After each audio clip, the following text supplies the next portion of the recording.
Hi guys, welcome to my YouTube channel. आपका मैं अपने यूट्यूब चैनल में स्वागत करता हूं। आज हम एक नया टॉपिक लेके आए हैं, नवीन स्वायत्त राज्य 18वीं सदी।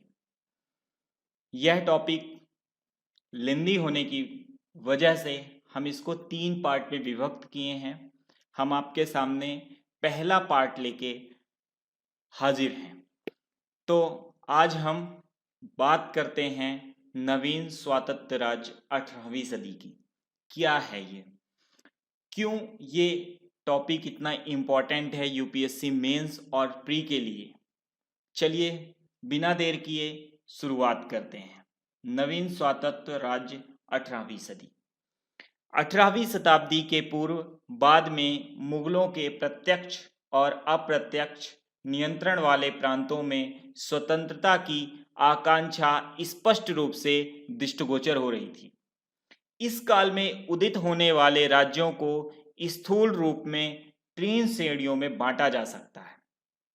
कौन कौन से थे 3 श्रेणी? पहला था मुगल साम्राज्य से अपने को पृथक कर बने स्वतंत्र राज्य। दूसरा, मुगलों के खिलाफ विद्रोहियों द्वारा स्थापित नए राज्य। तीसरा, स्वतंत्र राज्य। इन 3 को हमने 3 स्थूलों में 3 श्रेणियों में बांटा जा सकता है। अब हम बात करते हैं उत्तराधिकारी राज्य।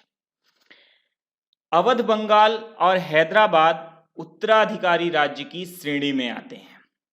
यह तीनों प्रांत प्रत्यक्ष रूप से मुगल प्रशासन के नियंत्रण में थी। इन राज्यों ने मुगल सम्राट की प्रभुसत्ता को चुनौती नहीं दी, पर इनके गवर्नर ने व्यवहारिक तौर पर स्वतंत्र वंशानुगत सत्ता की स्थापना की। उस क्षेत्र के सभी पद और अधिकारी उसके नियंत्रण में रहे। यह सब इन राज्यों में स्वास्थ्य नैतिक शक्तियों के उदय की अभिव्यक्ति थे। अब हम बात करते हैं नए स्वतंत्र राज्यों के संस्थापकों के बारे में। क्या नाम है उनका? उनका पहला है अवध, सआदत खां बुरहान मुल्क। रुहेलखंड, वीर दाऊद एवं अली मोहम्मद खां। बंगाल, मुर्शीद कुली खां। भरतपुर, चूड़ामन एवं बदन सिंह। हैदराबाद, चिनकिलिच खां, निजामुल असफाज।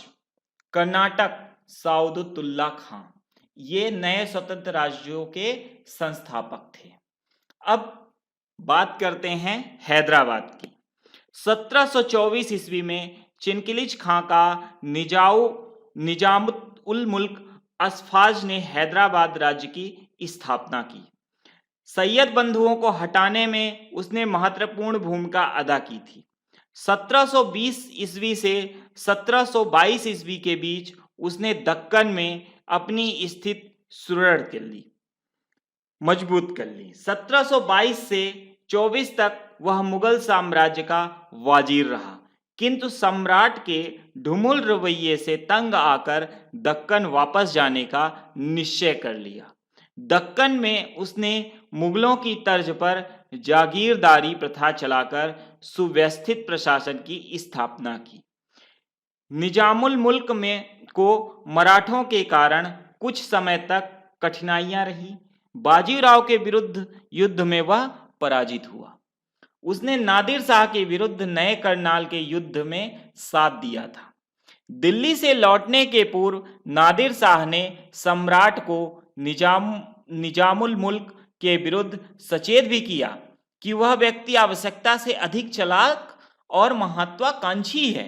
परंतु 1748 ईस्वी में निजाम की मृत्यु के पश्चात ऐसा कोई योग्य निजाम नहीं था जो अंग्रेजों से टक्कर ले सकता था, तथा हैदराबाद भारतीय राज्यों में ऐसा प्रथम राज्य बना जिसने वेली जिली की सहायक संधि स्वीकार कर आश्रित सेना रखना स्वीकार किया।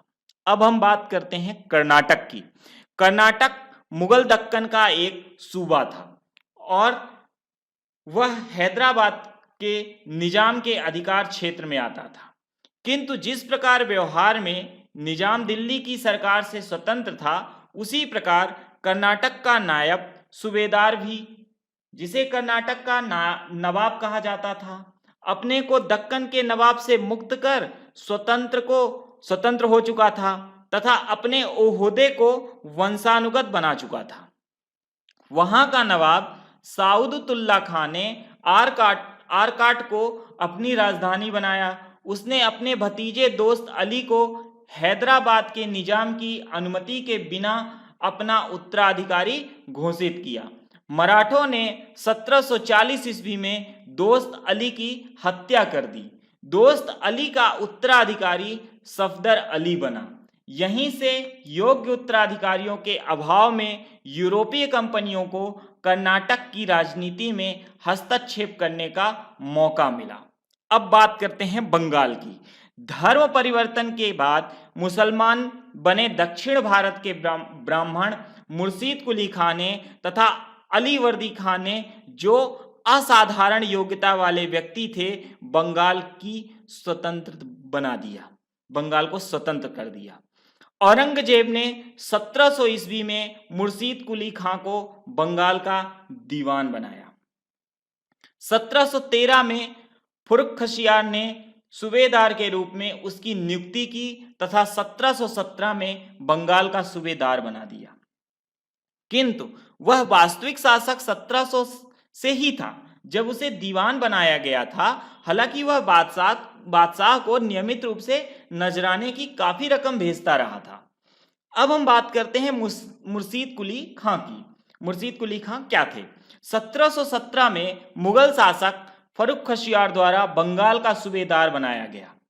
यह मुगल सम्राट द्वारा नियुक्ति अंतिम सूबेदार था।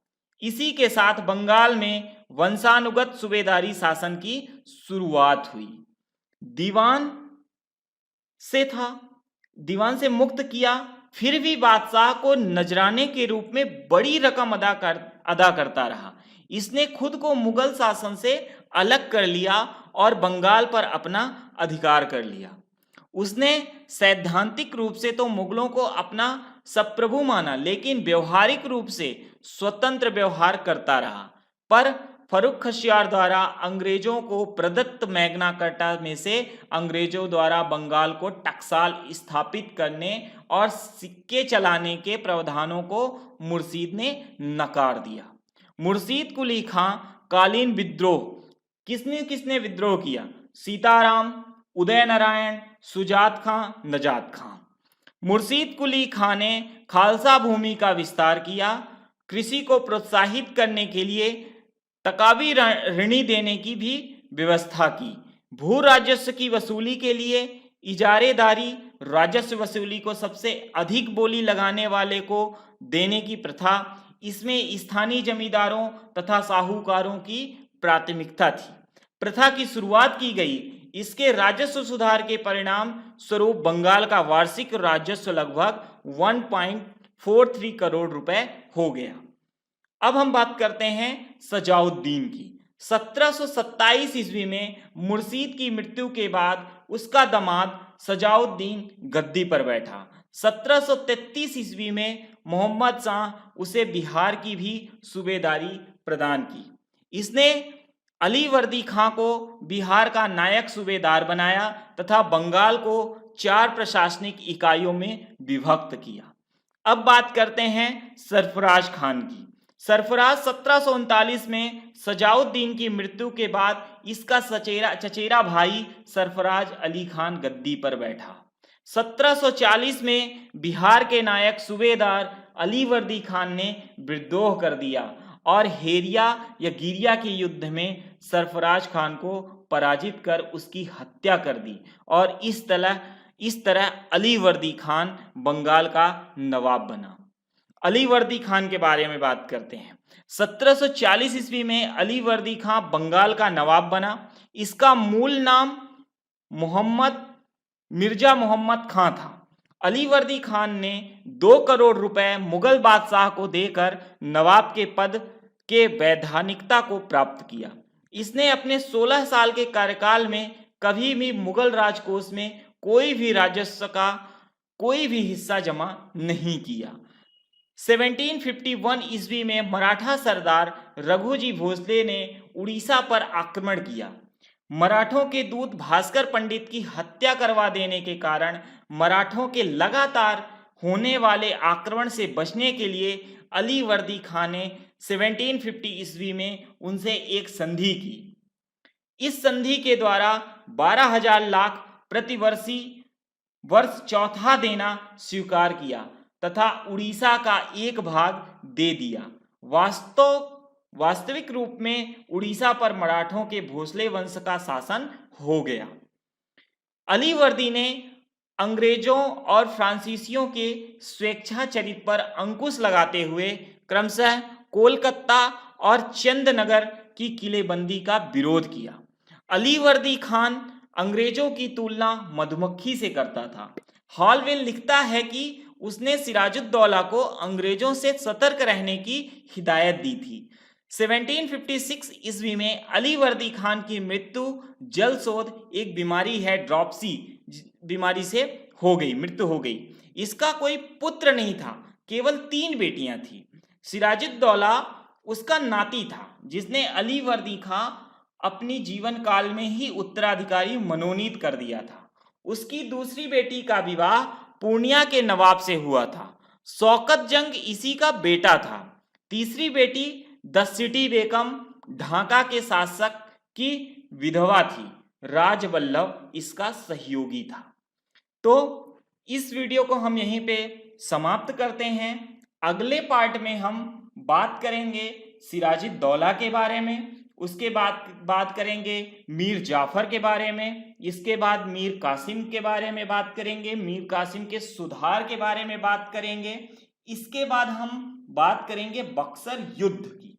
बक्सर युद्ध और बक्सर युद्ध के बाद मैसूर के बाद प्रथम आंग्ल मैसूर युद्ध, द्वितीय आंग्ल मैसूर युद्ध, तृतीय आंग्ल मैसूर युद्ध आदि के बारे में हम आगे वीडियो में बात करेंगे। अगर हमारा वीडियो आपको अच्छा लगा हो तो आप इसको लाइक, सब्सक्राइब, शेयर जरूर करें। Thank you so much.